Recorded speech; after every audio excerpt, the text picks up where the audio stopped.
आसिम, आज जंगल में लगी आग ने देखते ही देखते 5 हेक्टेयर से ज्यादा क्षेत्र को अपनी चपेट में ले लिया।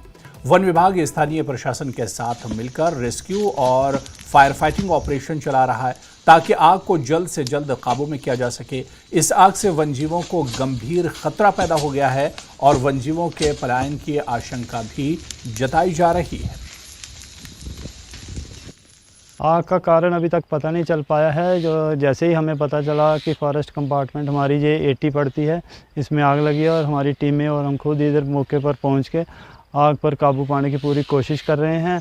हमारे साथ लोकल्स भी कुछ आए हुए हैं और काफ़ी हद तक हमने आग पर काबू पा लिया है और थोड़ी देर तक ये हम कंट्रोल में कर लेंगे। जब हमारा ये फायर सीज़न आता है तो हमारी टीमें ऑलरेडी कॉन्स्टिट्यूट की होती है। हमारे डीएफओ सर, हमारे रेंज ऑफिसर सर, उन्होंने सारी हमें हेल्प की जाती है और हमारे साथ काफ़ी सपोर्ट होती है और इस वजह से हम फायर ब्रिगेड वाले भी हमारी काफ़ी हेल्प करते हैं।